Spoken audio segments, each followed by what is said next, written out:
These pickleball courts was built with the goal of bringing people together, a place where you can play, connect, de-stress, and simply enjoy the moment.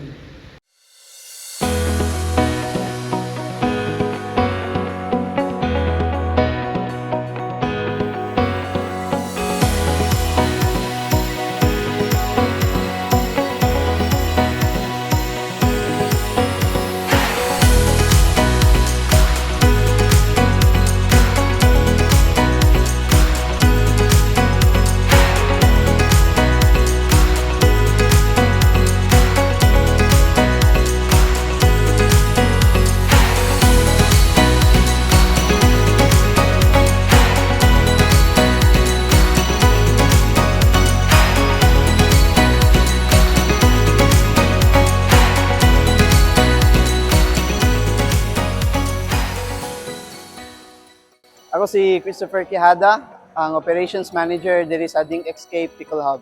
So, nakatabang ang pickleball diri sa Kamamanan nga area. Especially is makabuild jud siya og friendship.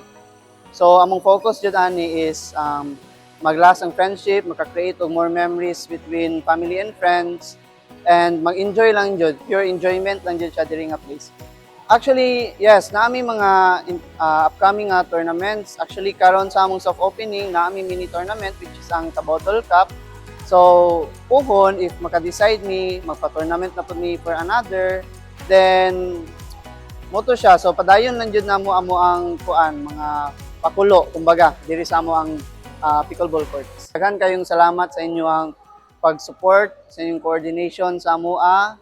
Unta, padayon inyong pag-support sa amoa sa among following years to help our business grow, to gain more players, customers na mo dayo diri sa among pickleball courts. So kinahanglan jud siya sulayan sa mga taong pickleball courts is first enjoy jud siya, lingaw kayo siya nga sports, and karon hype man jud kayo siya, good for exercise ni siya nga sports, and open to all ages jud ni siya. So even though senior citizen na ka, even though bata pa ka or pila mo edad, makadula jud kag pickleball. So we are located here in Buntong, Kamamanan, Cagayan de Oro City. So among landmark lang jud is beside True Chef's Meat Market.